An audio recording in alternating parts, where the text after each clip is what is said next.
ఈ ప్రెజెంట్ సిట్యుయేషన్‌లో కరోనా వల్ల రక్తనాళాల్లో చాలా రకమైన సమస్యలు వస్తున్నాయండి. ఈ మధ్య కాలంలో మేము చాలామంది పేషెంట్స్‌లో ఈ విధంగా చూస్తున్నాము. మీకు అంటే మన బాడీలో 2 రకాల రక్తనాళాలు ఉంటాయి కదా! ఒకటేమో సిరులు, రెండేమో ధమనులు. సిరుల్లో ఏమవుతుందంటే రక్తం గడ్డగట్టుకుపోయి ఉండడం వల్ల దాంట్లో కాళ్ళు దాన్నేమంటామంటే మనం డీవీటీ అంటామనమాట. సిరుల్లో ఒకవేళ రక్తం గడ్డగట్టుకపోతే. ఆ డీప్ వెయిన్ థ్రాంబోసిస్ డీవీటీ అంటే. దాంట్లోని ఒక చిన్న రక్తం ముక్కలు ఏవన్నా పైన ఊపిరితిత్తుల్లోకెళ్ళి ఊపిరితిత్తుల్లో రక్తనాళాల్లో అది బ్లాకేజ్ క్రియేట్ చేస్తే దాన్ని ఏమంటామంటే పల్మనరీ థ్రాంబోఎంబాలిజం అంటాం. అలాంటి సిచ్యువేషన్ ఏమైనా వస్తే మనిషి ప్రాణానికి కూడా ప్రమాదం వచ్చే అవకాశాలు ఉంటుంది. అందుకే most of the corona patients ఎవరైతే ఉన్నారో వాళ్ళలో డైమర్ పరీక్ష చేయించి దానికి తగ్గట్టుగా అది ఎలివేటెడ్గా ఉంటే ముందు నుంచే రక్తం పలచబడే ఇంజెక్షన్స్ టాబ్లెట్స్ స్టార్ట్ చేయడం జరుగుతుంది. ఇంకోటి ధమనుల్లో, ఈ ధమనుల్లో కూడా ఏంటంటే అదేంటంటే ధమనులు ఏంటంటే దాన్ని ఆర్టరీస్ అంటారు. గుండె నుంచి కాళ్ళకు చేతులకు రక్తం తీసుకెళ్లే రక్తనాళాలు. వీటిలో కూడా రక్తం గడ్డగట్టుకపోయి ఉండడం వల్ల ఆ చేతులు చల్లబడిపోవడము, చేతులు పని చేసుకోలేని పరిస్థితి, చేతులు కానీ కాళ్ళు కానీ పని చేసుకోలేని స్థితికి రావడము, చేతుల్లో అయితేనేమో హ్యాండ్ గ్రిప్ లేకపోవడము, వేళ్ళను ఉపయోగించలేకపోవడము, కాళ్ళలో అయితే మెడిమ భాగంలో కాలు మూవ్ చేయలేకపోవడము, ఫింగర్స్ మూవ్ చేయలేకపోవడము, లేదా మోకాలి కింది భాగంలో కానీ పై భాగం వరకు కానీ కలర్ చేంజెస్ రావడము, కాలు అంటే లావుగా అవ్వడము, విపరీతమైన నొప్పి రావడము ఇలా అవుతుందన్నమాట. ఈ కండిషన్ని ఒకవేళ ధమనంలో రక్తం గడ్డగట్టకపోతే దాన్ని మనం అక్యూట్ లింబ్ ఇస్కిమియా అంటాం. అలాంటి సిచ్యువేషన్ ఏమైనా వస్తే ఇమీడియట్గా ఒక వాస్కులర్ సర్జన్ని కలవాల్సి ఉంటుంది. దానికి వెంటనే అవసరమైన సర్జరీస్ మాత్రం చేసుకోగలిగితేనే పేషెంట్ కాళ్ళు లేదా చేతులు వారి యొక్క ప్రాణాన్ని కాపాడడం జరుగుతుంది.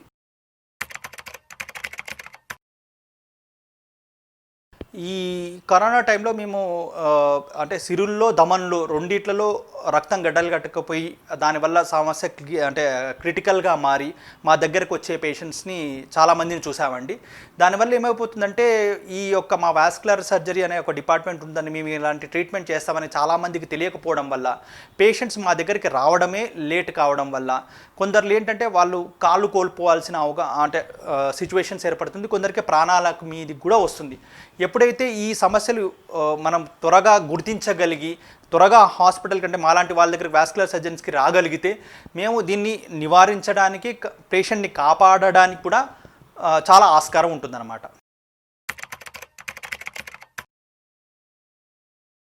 ఈ కరోనా వచ్చిన దగ్గర నుంచి ఏంటంటే అండి చాలామందిలో సిరులో, ధమన్లో రక్తం గడ్డగట్టుకపోవడం వల్ల అది ఏమవుతుందంటే రక్త సరఫరాను నిలిపివేస్తుంది. సిరుల్లో అయితేనేమో అది పల్మనరీ థ్రాంబోఎంబాలిజం అక్యూట్ డీవీటీని క్రాస్ చేస్తుంది. దాన్ని మనం రక్తం పలచబడే ఇంజెక్షన్స్ అవి ఇచ్చి మేనేజ్ చేయొచ్చు, అంటే మందులతో మేనేజ్ చేయొచ్చు. కాకపోతే అది మళ్ళీ లేట్గా వస్తే మాత్రం పేషెంట్ని ఐసీయూలో పెట్టాల్సి రావచ్చు. ఇంకా కొన్నిసార్లు వెంటిలేటరీ సపోర్టు ఇలాంటివి కూడా ఇవ్వాల్సి రావచ్చు. కొన్నిసార్లు పేషెంట్ యొక్క ప్రాణం మీదకి కూడా వచ్చే అవకాశాలు ఉంటాయి. ఒకవేళ ధమనుల్లో రక్తం గడ్డగట్టకపోతే దాన్ని ఆపరేషన్ ద్వారా కాపాడగలుగుతాం. కానీ ధమనుల్లో ఒకవేళ అది వస్తే ఏమంటాం మనం దాన్ని అక్యూట్ లింబ్ ఇస్కిమియా అంటాం. అలాంటప్పుడు ఇమీడియట్గా దాన్ని సర్జరీ చేసి ఏదైతే రక్తం గడ్డగట్టకపోయిందో ఆ యొక్క రక్తనాళాల నుంచి ఆ రక్తం గడ్డగట్టకపోయిన దాన్ని తొందరగా తీయగలిగితే రక్త సరఫరా మళ్ళీ మనం చేయగలుగుతాం. చేయడం వల్ల ఏమవుతుందంటే కాళ్ళను, చేతులను మనం కాపాడే అవకాశాలు ఉంటాయి. దాంట్లో తయారైన విష పదార్థాలు బాడీలో పాకకుండా అది బాడీలోని ఇతర శరీర అవయవాల మీద దాని యొక్క ఎఫెక్ట్ చూపించకుండా మనం దాన్ని నివారించగలము. దానివల్ల పేషెంట్ యొక్క కాళ్ళు లేదా చేతులు వారితో పాటు వాళ్ళ ప్రాణాలను కూడా కాపాడగలుగుతాం.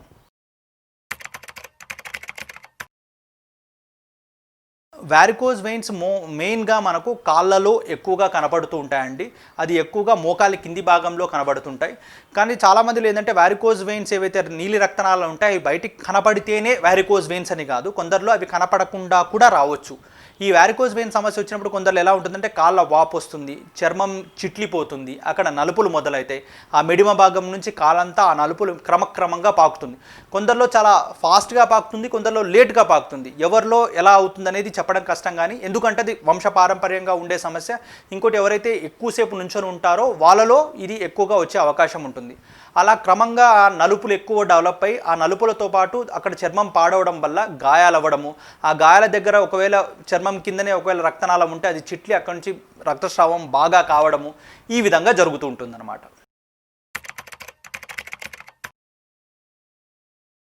ఇంకా చాలామంది పేషెంట్స్ మమ్మల్ని అడిగే క్వశ్చన్ అంటే వారికోజ్ వెయిన్స్కి ఏదైనా ఫుడ్కి సంబంధం ఉందా, పలానా ఫుడ్స్ తీసుకోకపోవడం వల్ల మనకు వారికోజ్ వెయిన్స్ తగ్గడం కానీ ఎక్కువ కాకుండా కానీ ఉంటుందా అని అడుగుతారు. కానీ నిజంగా చెప్పాలంటే వారికోజ్ వెయిన్స్ సమస్య ఏ యొక్క ఆహార పదార్థం వల్ల పెరగడం కానీ తగ్గడం కానీ జరగదు. కాకపోతే ఏంటంటే ఏవైతే వెయిట్ కాజ్ చేసే ఫుడ్ హ్యాబిట్స్ ఉంటాయో అవి తగ్గించుకుంటే మంచిది. ఎందుకంటే బరువు పెరగకుండా ఉండటానికి మట్టుకే ఫుడ్ హ్యాబిట్స్లో కొంచెం మోడిఫై చేసుకోమని చెప్తాం తప్పించి అది వారికోజ్ వెయిన్స్ తగ్గించడం కోసం మాత్రం ఏ ఫుడ్ హ్యాబిట్స్ ఇలాంటివి లేవు.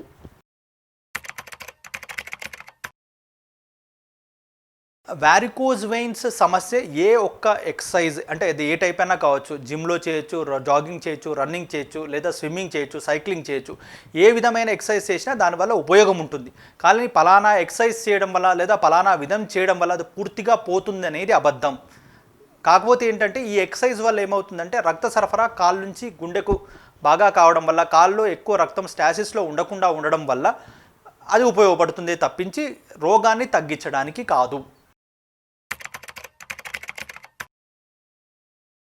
స్పైడర్ వెయిన్స్కి వారికోజ్ వెయిన్స్కి మధ్య తేడా ఏంటని చాలామంది మమ్మల్ని అడుగుతుంటారు.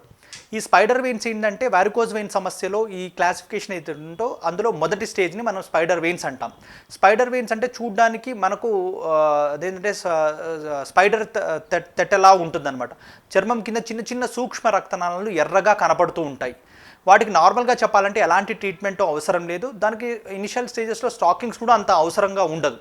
ఒకవేళ అది సెకండ్ స్టేజ్ అంటే ఫర్దర్గా ఇంకా పెరిగి చర్మం కింద రక్తనాళాలు ఏవైతే నీలి రక్తనాళాలు కనబడతాయో వాటిని మనం వారికోజ్ వెయిన్స్ అంటాం. ఎప్పుడైతే veins more than 3 mm size కంటే ఎక్కువ అవుతుందో వాటిని మనం వారికోజ్ వెయిన్స్ అంటాం అనమాట. 3 mm కంటే తక్కువగానే ఉన్నాయనుకోండి దాన్ని మనం వారికోజ్ వెయిన్స్ అనము. అది నార్మల్ రక్తనాళాలే.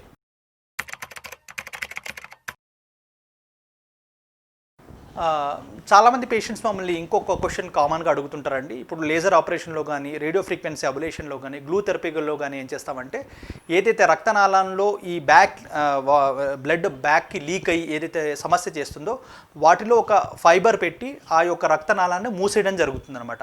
చాలా అంటే తక్కువ శాతం మందిలో కొందరు ఏమవుతుందంటే ఎక్కడైతే మనం ఈ చేస్తామో చర్మం కింద ఏదో గట్టిగా అయినట్టు కొందరిలో అనిపిస్తుంది. అందరిలో అనిపించదు, చాలా తక్కువ శాతం మందిలో కొందరిలో ఆ విధంగా వచ్చే అవకాశాలు ఉంటాయన్నమాట. కొందరిలో ఏమవుతుందంటే ఈ చేసినప్పుడు చాలా తక్కువ శాతం మందిలో డీవీటీ కూడా వచ్చే అవకాశాలు ఉంటాయి. ఎప్పుడైతే కరెక్ట్గా ఈ చికిత్సా విధానాన్ని ఎవరైతే సరిగ్గా చేయకుండా ఉంటారో అలాంటి సిచ్యువేషన్లో ఈ డీవీటీ సమస్య వచ్చే అవకాశం ఉంటుంది తప్ప నార్మల్గా ఇవి చాలా సేఫ్ ఆపరేషన్స్. 99.99% కూడా డిస్కంఫర్ట్ ఉండదు. కాకపోతే ఏంటంటే కొందరిలో మరీ సన్నగా ఉన్న వ్యక్తుల్లో చర్మం కింద ఏమైనా గట్టిగా రక్తనాళం అయ్యే అవకాశం ఉంటుంది, కానీ అది కూడా క్రమక్రమంగా తగ్గిపోతుంది అన్నమాట.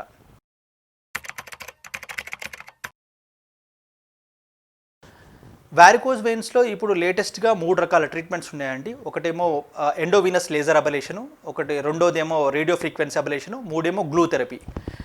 ఈ రేడియో ఫ్రీక్వెన్సీ అబలేషన్ కానీ లేజర్ థెరపీ కానీ ఆల్మోస్ట్ ప్రొసీజర్ చేసే విధానం కానీ అవి కానీ సేమ్గా ఉంటాయి. రిజల్ట్స్ కూడా ఆల్మోస్ట్ సేమ్, అంటే పేషెంట్కి వచ్చే బెనిఫిట్ కూడా ఆ సర్జరీస్ వల్ల సేమ్. కాకపోతే ఈ గ్లూ థెరపీలో ఏంటంటే ఇది పెయిన్ చాలా తక్కువగా ఉంటుంది, ఇంకా చెప్పాలంటే చాలా సూక్ష్మంగా ఉంటుంది. ఒక చిన్న ఇంజెక్షన్ తోటే ట్రీట్మెంట్ మొత్తం జరిగిపోతుంది. ఎవరైతే సున్నితమైన వ్యక్తులు ఉంటారో, ఎవరైతే నొప్పిని అసలు తట్టుకోలేరో ఈ గ్లూ థెరపీని ప్రిఫర్ చేయొచ్చు. కాకపోతే ఈ 3 రకాల ట్రీట్మెంట్లు internationally approved, almost equal results 3 ఇవ్వడం జరుగుతుందన్నమాట. ఈ స్టాకింగ్స్ అనగా ఏంటంటే ఈ సింపుల్ లాంగ్వేజ్లో చెప్పాలంటే అందరికీ అర్థమయ్యే విధంగా ఇవి ఒక టైట్ సాక్స్ అనమాట. ఇదేంటంటే మెడికేటెడ్గా వస్తూ ఉంటాయి. దీనివల్ల ఏంటంటే మన కాళ్ళు యొక్క చుట్టుకొలతలను బట్టి డాక్టర్ గారు నార్మల్గా మాలాంటి వాస్కులర్ సర్జన్స్ దీన్ని ప్రిస్క్రైబ్ చేయడం జరుగుతుంది. దానివల్ల ఏమవుతుందంటే ఈ యొక్క మనకు కవటాలలో రక్తనాళాల్లో ఉన్న సిరులలో ఉన్న కవటాలలో ఇబ్బంది కలగడం వల్ల రక్తం అనేది గుండె వైపు వెళ్ళదు. కానీ ఈ వారికోజ్ వెయిన్స్ కోసం మనం ఎప్పుడైతే ఈ స్టాకింగ్స్ ఇస్తామో ఆ స్టాకింగ్స్ ఒక పర్టికులర్ ప్రెషర్ని పాదం దగ్గర నుంచి పైన వరకు మోకాలి పైభాగం వరకు అది క్రియేట్ చేస్తుంది. దానివల్ల ఏమవుతుందంటే రక్త సరఫరా పైకి వెళ్ళడం ఈజీగా అవుతుంది, రక్తం కాళ్ళలో సెటిల్ కాకుండా ఉంటుంది. అలా కాకుండా ఉండడం వల్ల కాళ్ళవాపు కొంచెం తగ్గుతుంది. కానీ ఒకటి అందరూ గుర్తుపెట్టుకోవాల్సింది ఏంటంటే వారికోజ్ వెయిన్ సమస్యకు ఈ యొక్క స్టాకింగ్సే ట్రీట్మెంట్ కాదు. ఈ స్టాకింగ్స్ వేసుకోవడం వల్ల ఏంటంటే ఉపయోగం, రోగం పెరగకుండా అది ఆపుతుందేమో కానీ రోగాన్ని తగ్గించలేదు. చాలామంది పేషెంట్స్ మాకు ఇచ్చే కంప్లైంట్ ఏంటంటే, సార్ మేము స్టాకింగ్స్ వేసుకున్నాము, డాక్టర్ గారు ప్రిస్క్రైబ్ చేసిన ఫస్ట్ 3 నెలలు వేసుకున్నాము, దాని తర్వాత మళ్ళీ ఆపేసాము, సమస్య చూస్తే తీవ్రంగా అయ్యింది. ఇది ఎందుకు అవుతుందంటే స్టాకింగ్స్ వేసుకోవాలంటే ప్రతి ఒక్క పేషెంట్కి కావాల్సింది మోటివేషన్. రోజు ఉదయం పొద్దునే 6ంటికి లేచిన దగ్గర నుంచి రాత్రి వారు మళ్ళీ వచ్చి మంచం మీద పడుకునేదాకా స్టాకింగ్స్ వేసుకోవాల్సి ఉంటుంది. ఇది రోజు చేయాలనేది కొంచెం ఇబ్బందికరమైన పని. ఎవరైతే ఇది రెగ్యులర్గా చేయగలుగుతారో వాళ్ళకు మటుకే ఈ రోగం పెరగకుండా ఉంటుంది. కానీ ఎవరైతే వారంలో ఒక 2 రోజులు చేయలేదు కదా, లేదా లాస్ట్ 2 నెలలు చేసాము ఇప్పుడు చేయకుంటే ఏం కాదులే అన్నట్టు కాదు. ఒకసారి స్టాకింగ్స్ మొదలు పెట్టామని మేము సజెస్ట్ చేశాము అంటే అది రెగ్యులర్గా రోజు నేను చెప్పినట్టు మీరు చేయగలిగితేనే దానివల్ల ఉపయోగం ఉంటుంది తప్ప అలా చేయకుండా దాన్ని వదిలేస్తే మాత్రం ఇంకా రోగం పెరుగుతుందే తప్పించి తగ్గదు.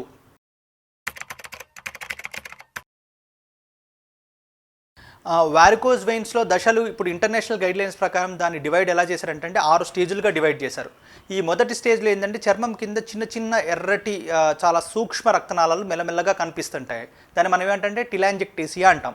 దాని తర్వాత సెకండ్ స్టేజ్. ఆ సెకండ్ స్టేజ్లో ఎలా ఉంటుందంటే చర్మం కింద మనకు నీలి రక్తనాళాలు కొందరిలో కనబడుతుంటాయి.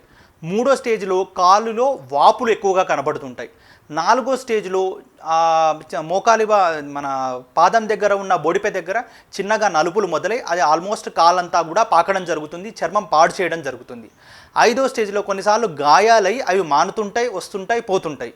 ఆరో స్టేజ్కి వచ్చేసరికి ఆ గాయం ఏదైతే ఏర్పడుతుందో అది మారకుండా అంతే ఉంటుంది, ఇంకా ఫర్దర్గా పెరుగుతూ ఉంటుంది, ఇన్ఫెక్షన్కి కారణమవుతుంది.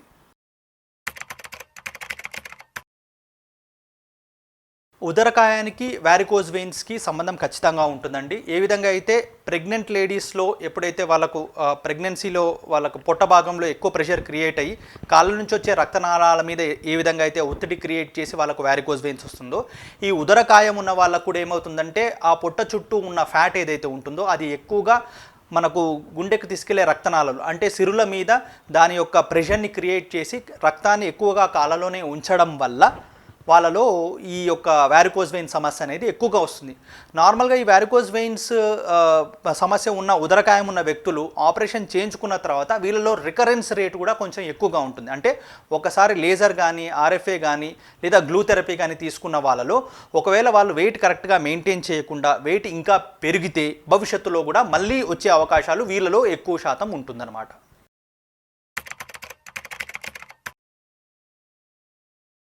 ఈ వారికోజ్ వెయిన్స్కి చికిత్సా విధానాలు అంటే దీనికి మందులు అంటూ లేవండి. ఆయుర్వేదిక్ మందులు, హోమియోపతి మందులు ఇవేవి పనిచేయవండి. మా యొక్క మోడర్న్ మెడిసిన్లో కూడా దీనికి ఒక రకమైన ట్యాబ్లెట్ ఉంది, కానీ అది 5 నుంచి 10% దానికి ఉపయోగపడుతుంది, కానీ అదే జీవనాడి అన్నట్టు కాదండి. ఇది కాకుండా మనం ఒక పేషెంట్కి అసలు వారికోజ్ వెయిన్స్కి పేషెంట్ ఆపరేషన్ చేయాలా వద్దా అని మేము ఎప్పుడు డిసైడ్ చేస్తామంటే ఒక కలర్ డాప్లర్ పరీక్ష చేసి దాన్ని బేస్ చేసుకొని ఆ పేషెంట్కి మనం చేయాలా వద్దా అని డిసైడ్ చేస్తాం. ఒక కాలంలో ఇంతకుముందు కాలంలో ఏంటంటే ఓపెన్ సర్జరీస్ ఉండే అనమాట ఈ వారికోజ్ వెయిన్స్ చేయడానికి. కానీ దాంట్లో ఏంటంటే రికరెన్స్ రేట్ అరౌండ్ 40 to 50% ఉండడం వల్ల ఇప్పుడు ఆ యొక్క ఓపెన్ సర్జరీస్ అనేది ఎవరు చేయడం లేదు. ఎందుకంటే దాంట్లో ఇంకొన్ని సమస్యలు ఏంటంటే మత్తు మంది ఇచ్చి మరీ చేయాల్సి ఉంటుంది, హాస్పిటల్లో ఒక 5-6 రోజులు ఉండాల్సి వస్తుంది. ఇంకోటి గాయాలకు కూడా ఇన్ఫెక్షన్ వచ్చే అవకాశాలు కూడా ఎక్కువగా ఉంటాయి అన్నమాట. అది ఇంకోటి పేషెంట్ కూడా చాలా డిస్కంఫర్ట్ ఉంటుంది. దాని తర్వాత కూడా కనీసం 3 to 4 weeks వాళ్ళు బెడ్ రెస్ట్ అలాంటివన్నీ తీసుకోవాల్సి ఉంటుంది. కాబట్టి అది ఇప్పుడు అవుట్డేటెడ్. ఇప్పుడు కొత్త చికిత్సా విధానాలు ఏంటంటే 3 రకాల కొత్త చికిత్సా విధానాలు వచ్చాయండి. ఒకటేమో ఎండోవీనస్ లేజర్ అబలేషన్, ఇంకోటేమో రేడియో ఫ్రీక్వెన్సీ అబలేషన్, మూడోది గ్లూ థెరపీ అని ఈ 3 రకాల ట్రీట్మెంట్స్ వచ్చాయి. ఈ 3 రకాల ట్రీట్మెంట్స్లో కూడా ఏంటంటే గ్లూలోను లేజర్ సర్జరీలోను ఇంకోటి రేడియో ఫ్రీక్వెన్సీ అబలేషన్లోను చిన్న చిన్న ఇంజెక్షన్స్ ఇచ్చి మనం చేస్తామన్నమాట. ఈ గ్లూ థెరపీలో ఏంటంటే గమ్ము లోపల పెట్టాల్సి ఉంటుందన్నమాట. అంటే ఏదైతే రక్తనాళాలు ఉంటుందో ఆ రక్తనాళంలో గమ్ అనేది పెడతామన్నమాట. సో ఈ 3 ఆల్మోస్ట్ ఈక్వల్ రిజల్ట్స్ ఉంటుంది. కాకపోతే కంఫర్ట్నెస్తో కంపేర్ చేస్తే గ్లూ థెరపీకి చాలా కంఫర్ట్ ఎక్కువగా ఉంటుంది, ఎక్కువ పెయిన్ ఉండదు. ఇవి చాలా మోడర్న్ ప్రొసీజర్స్, దీనికి మంచి రిజల్ట్స్ కూడా ఉన్నాయండి. ఈ వారికోజ్ వెయిన్స్ సమస్య ఎక్కువ మందిని ఇబ్బంది పెట్టకుండా ఉండాలి అంటే వారు ఏం చేయాలంటే లైఫ్ స్టైల్ మోడిఫికేషన్ చేసుకోవాల్సి ఉంటుంది. వారు అంటే రోజు వాకింగ్, జాగింగ్, రన్నింగ్ ఇలాంటివి చేయాల్సి ఉంటుంది. వారికోజ్ వెయిన్స్ ఒకవేళ సమస్య ఇనిషియల్ స్టేజెస్లో ఉంది అంటే డాప్లర్ పరీక్ష చేయించుకొని ఆ సమస్యలో ఇనిషియల్ స్టేజెస్లో ఉంటే వెంటనే స్టాకింగ్స్ వేసుకోవాల్సి ఉంటుంది. ఆ స్టాకింగ్స్ రోజు వేసుకోవాలి, మళ్ళీ వారంలో 7 రోజులు వేసుకోవాలి. ఉదయం లేచి కాలు మంచం మించి కింద పెట్టే కంటే ముందు స్టాకింగ్స్ వేసుకొని మళ్ళీ తిరిగి రాత్రి పడుకునే ముందు కాళ్ళు మళ్ళీ మంచం మీద పెట్టుకునేటప్పుడు మాత్రమే స్టాకింగ్స్ తీసేయాలి. ఇలా ఎప్పుడైతే మనం క్రమంగా రోజు చేస్తామో వారికోజ్ వెయిన్స్ సమస్య తీవ్రం కాకుండా ఆపగలం, కానీ వారికోజ్ వెయిన్ సమస్యను పోగొట్టలేము. స్టాకింగ్స్ వల్ల వారికోజ్ వెయిన్ సమస్య తగ్గదు.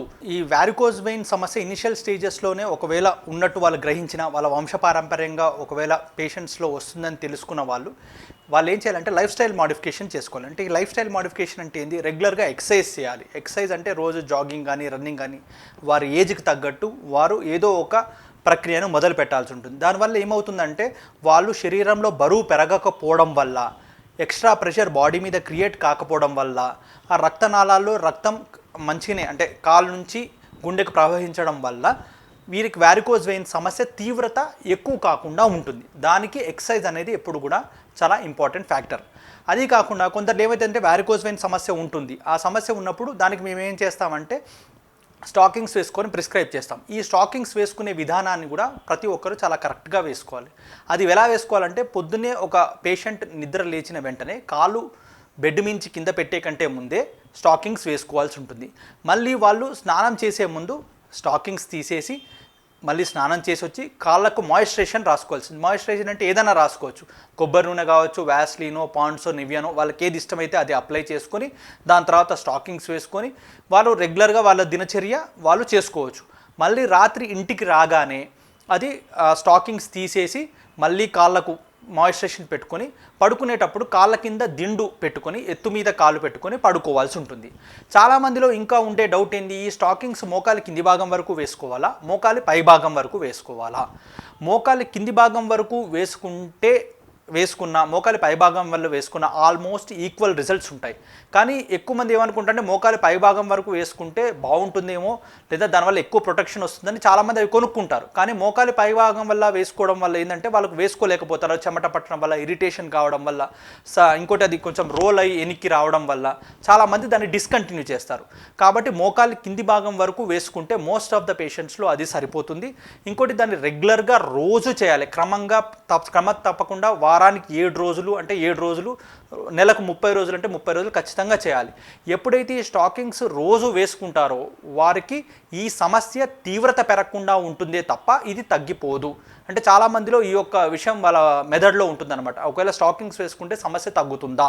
స్టాకింగ్స్ వల్ల సమస్య తగ్గదు, కానీ పెరగకుండా ఉండటానికి మటుకు మాత్రమే అది ఉపయోగపడుతుంది.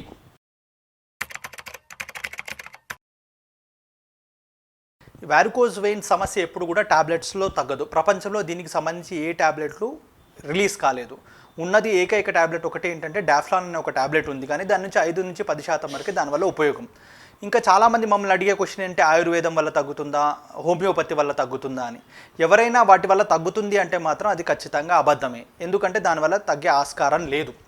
ఇంకోటి చాలామంది ఏమనుకుంటారంటే వారికోజ్ వెయిన్ సమస్య కింద కాళ్ళలో నలుపులు వచ్చినా, అక్కడ గాయాలు వచ్చినా, అంటే ఒక వాస్కులర్ సర్జన్ని కలవాలని తెలియకపోవడం వల్ల చాలామంది దాన్ని ఎక్కువ కాలం నెగ్లెక్ట్ చేయడం వల్ల ఆ కాళ్ళ వాపులు అంతే అయిపోయి అక్కడ గాయాలయ్యి వాళ్ళు డర్మటాలజిస్ట్ని కలవడం, అంటే చర్మం డాక్టర్ని కలవడము, కొన్నిసార్లు కొందరు సర్జన్స్ని కలవడము, కలిసి అక్కడ పుండు మాంతలేదు కదా అని చెప్పి ఒక చర్మం దాని మీద వేయడము, అది చర్మం ఏమో తీసుకోకపోవడము, మళ్ళీ గాయం పెద్దగా కావడము, కాళ్ళలో ఊరికే ఇన్ఫెక్షన్స్ రావడము, ఇన్ఫెక్షన్స్ వచ్చి అది సెల్యులైటిస్గా మారడము.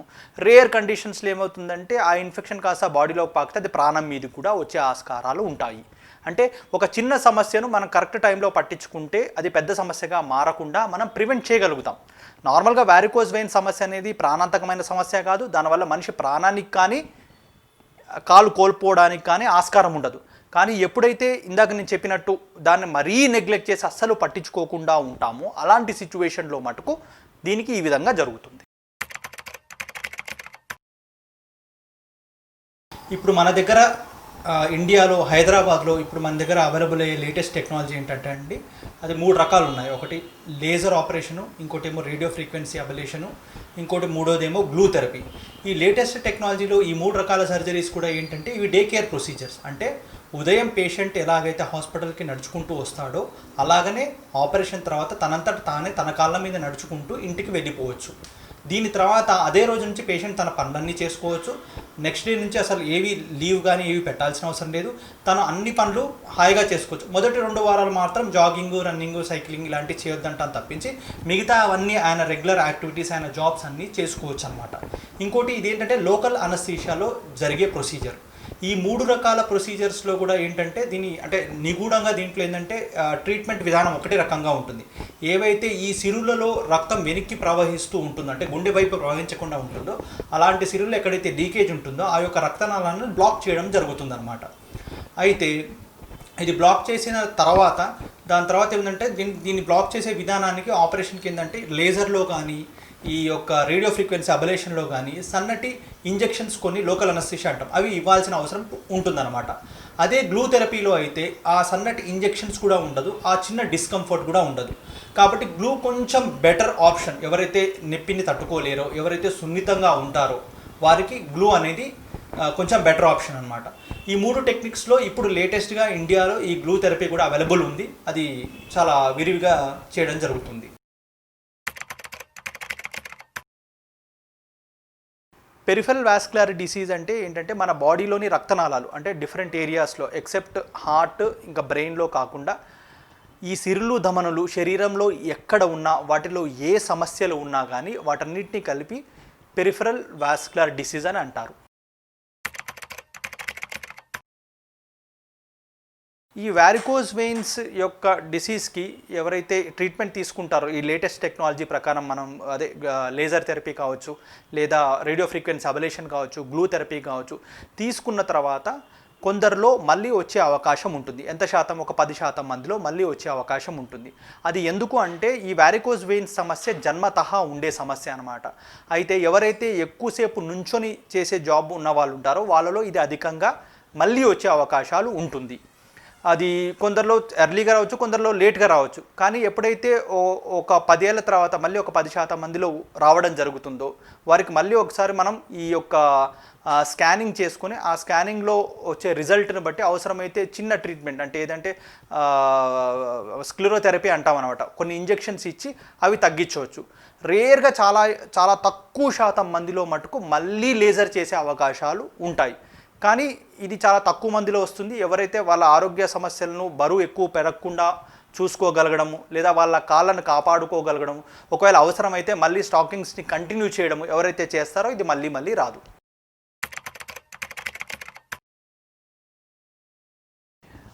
వారికోజ్ వెయిన్స్ మనం ఇనిషియల్ స్టేజ్లో డయాగ్నోస్ చేయగలిగితే మాత్రం ఇది ఆపరేషన్ దశకు రాకుండా కూడా మనం ప్రివెంట్ చేసే అవకాశాలు ఉంటాయి. దీని ఏమంటామంటే లైఫ్ స్టైల్ మాడిఫికేషన్ అంటాం అనమాట. అంటే ఎవరైతే ఎక్కువసేపు ఒకటే చోట నుంచొని ఉంటారో వాళ్ళలో ఈ సమస్య ఎక్కువగా వచ్చే అవకాశం ఉంటుంది. ఎప్పుడైతే మన తల్లిదండ్రుల్లో కానీ మన తాత ముత్తాతల్లో కానీ ఎవరికైనా ఈ సమస్య ఉందని మనం గుర్తించడం జరిగితే అలాంటి వాళ్ళు ముందుటి నుంచే కొంచెం ఎక్కువగా వాకింగ్ చేయడము, లేదా ఒక్కచోటే నుంచొని కంటిన్యూస్గా జాబ్ చేయకుండా అంటే మధ్య మధ్యలో లేచి తిరగడాలు అలాంటివి చేస్తే కొంచెం బాగుంటుంది. ఇప్పుడు ఈ వారికోజ్ వెయిన్స్లో కూడా 6 స్టేజెస్ ఉంటాయి కాబట్టి మొదటి 1, 2, 3 స్టేజ్లో ఉన్న వాళ్ళను మేము మోస్ట్ ఆఫ్ ద టైమ్స్ స్టాకింగ్స్తోనే ట్రీట్మెంట్ చేయడం జరుగుతుంది. కాకపోతే ఈ స్టాకింగ్స్ వల్ల సమస్య ఏంటంటే వాళ్ళు రెగ్యులర్గా దాన్ని వేసుకోరు కాబట్టి అది ఇంకా పై స్టేజ్కి వెళ్తుంది. ఎవరికైతే ఈ మొదటి 3 స్టేజ్ల్లో ఉంటుందో వాళ్ళు రెగ్యులర్గా స్టాకింగ్స్ వేసుకోగలిగితే ఇది ఎక్కువ కాలం మనం అంటే ఆపరేషన్ ఇమీడియట్గా చేయకుండా లేట్ చేయొచ్చు కూడా. ఎందుకంటే వారికోజ్ వెయిన్ సమస్య ఎప్పుడు ఒక ప్రాణాంతకమైన సమస్య కాదు. దానివల్ల మనిషి ప్రాణానికి కానీ లేదా కాలు కోల్పోవడానికి కానీ ఆస్కారం ఉండదు.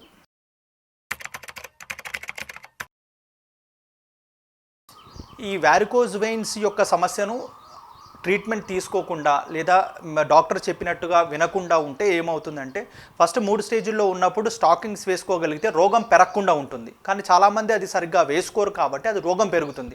అంటే ఎలా పెరుగుతుంది? ఫస్ట్ కాళ్ళ వాపులు వస్తాయి. కాళ్ళ వాపులు వచ్చిన తర్వాత చర్మం అక్కడ పాడవడం మొదలు పెడుతుంది. మన కాలి మెడిమ భాగంలో ఆ బొడుపు దగ్గర నుంచి నలుపులు స్టార్ట్ అయ్యి అది ఆల్మోస్ట్ కాలు మొత్తం పాకుతుంది. పాకి అక్కడ ఏమవుతుందంటే చర్మాన్ని పాడు చేస్తుంది. అప్పుడు ఏమవుతుందంటే చర్మం కిందనే ఉన్న రక్తనాళాలు కొన్నిసార్లు చిట్లి అక్కడి నుంచి రక్తస్రావం అయ్యే అవకాశం ఉంటుంది. దాని తర్వాత స్టేజ్లో అంటే ఎండ్ స్టేజ్లో అదేమవుతుందంటే పెద్ద పెద్ద గాయాలయ్యి దాని దగ్గర నుంచి చీము, నీరు ఇలా కొంచెం కొంచెం రక్తం ఇలా కారే అవకాశాలు ఉంటాయి. అవి మనిషిని ఏంటంటే చాలా ఇబ్బంది పెడుతూ ఉంటాయన్నమాట.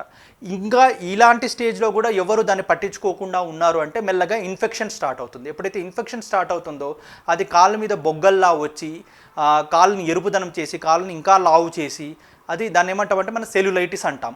ఆ స్టేజ్కి వచ్చిన తర్వాత ఏమవుతుందంటే కాల్లో ఇన్ఫెక్షన్ అంతా మెల్లగా బాడీలోకి పాకి పేషెంట్ యొక్క ప్రాణానికి కూడా ప్రమాదం కలిగించే అవకాశాలు ఉంటాయి.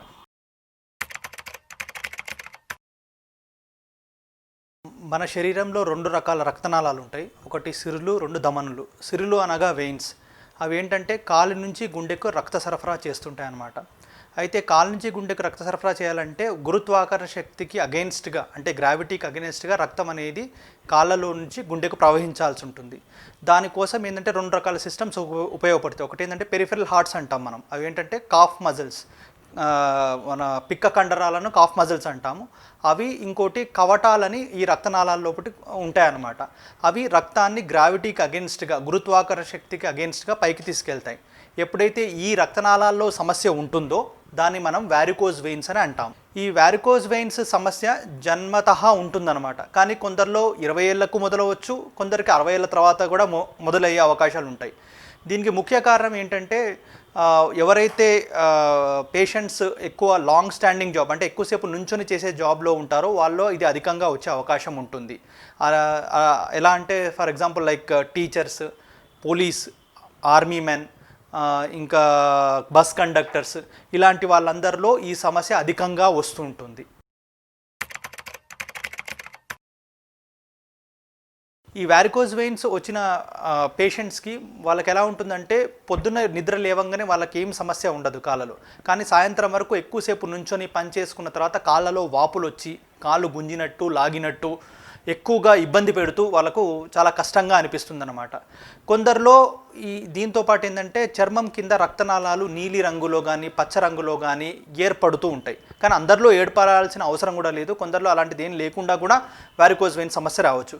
ఇంకొందరిలో మన కాలి యాంకిల్ జాయింట్ ఏరియాలో ఒక బొడుపు ఉంటుంది చూడండి, ఆ బొడుపు దగ్గర నుంచి కాలు సగభాగం వరకు నలుపులనే మొదలవుతాయి.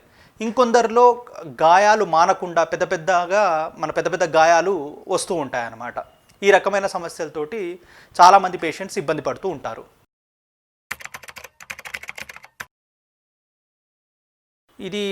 ఈ పేషెంట్స్లో నార్మల్గా ఎలా ఉంటుందంటే అండి, పొద్దున్నే లేవంగానే వాళ్ళ కాళ్ళలో నొప్పి ఏమీ ఉండదు. సాయంత్రం వరకు వాళ్ళ కాళ్ళు వాపులు వచ్చి ఇబ్బందిగా, కాళ్ళు గుంజినట్టు అలా అనిపిస్తుంటాయి. ఎవరన్నా నొక్కితే బాగుండే నా కాళ్ళు అన్నట్టు అనిపిస్తుంది. లేదా దిండు మీద కాళ్ళు పెట్టుకొని పడుకుంటే కొంచెం రిలీఫ్గా అనిపిస్తుంది. అలా కాకుండా కొందరికి ఎలా ఉంటుందంటే నలుపులు మెల్లమెల్లగా కాలి లోపల భాగంలో ఆ బొడుపు దగ్గర స్టార్ట్ అయ్యి ఆల్మోస్ట్ లెగ్ అంతా కూడా నలుపు భాగంగా అయిపోయి చర్మం పాడైపోయి అక్కడి నుంచి చిన్నగా సొనకారడము, అక్కడ గాయాలు కావడము, అవి మానకపోవడము, కొన్నిసార్లు ఆ గాయాలను వేరే డాక్టర్లకు, అంటే మా అలాంటి వాస్కులర్ సర్జన్స్ కాకుండా వేరే వాళ్ళకు చూపించడం వల్ల వాళ్ళు దాన్ని క్లీన్ చేసి చర్మం వేసినా అది మానకపోవడము, ఇలాంటివి జరిగినప్పుడు అది ఖచ్చితంగా వారికోజ్ వెయిన్ సమస్య అని గుర్తించాల్సిన అవసరం ప్రేక్షకులకు, పేషెంట్స్కి ఉంటుందన్నమాట. వారికోజ్ వెయిన్ సమస్య చాలామంది మమ్మల్ని అడుగుతుంటారండి. అదేమీ ప్రాణాంతకమైన జబ్బు కాదు. దానివల్ల మనిషి ప్రాణానికి కానీ కాళ్ళకి కానీ ఇమీడియట్గా థ్రెట్ ఏమి ఉండదు. కానీ ఈ వారికోజ్ వెయిన్ సమస్య వల్ల ఏమవుతుందంటే ఎప్పుడైతే కాళ్ళ వాపు వస్తుందో కాళ్ళ వల్ల చర్మం చిట్లి, చర్మం పల్చగా మారి దాని దగ్గర ఇంకా పిగ్మెంటేషన్ అయ్యి అక్కడ గాయాలు అవుతుంటాయి అన్నమాట. ఎప్పుడైతే ఈ ఇన్ఫెక్షన్ అనేది కాల్లో మొదలవుతుందో అది లేటర్ అన్నది ఏమవుతుందంటే సెల్యులైటిస్గా మారుతుంది. ఎప్పుడైతే సెల్యులైటిస్ అవుతుందో ఇన్ఫెక్షన్ కాల్లో ఎక్కువగా అయిపోయి కాల్లో బబుల్స్ లాగా, బుడగల్లాగా ఇన్ఫెక్షన్ వల్ల వస్తుంది. దాని తర్వాత లోపల ఇన్ఫెక్షన్ క్రమక్రమంగా కాలు పూర్తిగా లోపటి నుంచి అది తినేస్తూ ఉంటుంది. అలా ఇన్ఫెక్షన్ ఎక్కువైన క్రమంలో మటుకు అది కాళ్ళు పోవడానికి ప్రమాదం కలిగించవచ్చు, 2 ప్రాణం మీద కూడా రావచ్చు. ఇదంతా ఎప్పుడు జరుగుతుంది? వారికోజ్ వెయిన్ సమస్యను ఎర్లీగా మనం డయాగ్నోస్ చేసుకోకుండా ఆ సమస్యను అలానే ఉంచేసి తాత్సారం చేయడం వల్ల ఈ విధంగా మారుతుంది.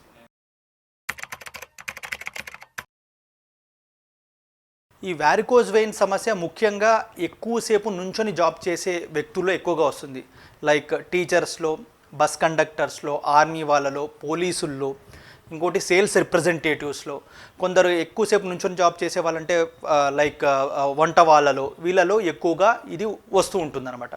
అదీ కాకుండా కొందరు ప్రెగ్నెంట్ లేడీస్లో పోస్ట్ ప్రెగ్నెన్సీ, అంటే ప్రెగ్నెన్సీ వల్ల వాళ్ళు కొంచెం లావుగా మారడం వల్ల, శరీరంలో జరిగే చేంజెస్ వల్ల పైకి గుండెకు తీసుకెళ్లే రక్తనాళాల్లో ఒత్తిడికి పొట్ట భాగంలో క్రియేట్ కావడం వల్ల వాళ్లకు పోస్ట్ ప్రెగ్నెన్సీ, అంటే ప్రెగ్నెన్సీ తర్వాత కాళ్ళలో నీలి రక్తనాళాలు ఎక్కువగా కనిపించడము, కాళ్ళు వాపు రావడము, పాదం దగ్గర ఎక్కువగా నలుపులు రావడం, ఇలాంటివి జరుగుతూ ఉంటాయి. చాలామంది ఈ వారికోజ్ వెయిన్ సమస్య వచ్చిన వాళ్ళు పిక్క భాగంలో పట్టేసినట్టు ఉండి వాళ్ళ కాలు గుంజినట్టు, లాగినట్టు ఎక్కువగా నొప్పి అనిపిస్తుంది. అది ఉదయం పూట ఎక్కువగా ఉండదు కానీ సాయంత్రం వరకు ఎక్కువగా వస్తూ ఉంటుంది. ఇది 80% మందిలో ఎవరైతే నార్మల్గా ఎక్కువసేపు నుంచొని జాబ్ చేస్తారో వాళ్ళలో వారికోస్ వెయిన్స్ వల్లనే వస్తుందని మాత్రం చెప్పగలం మనం.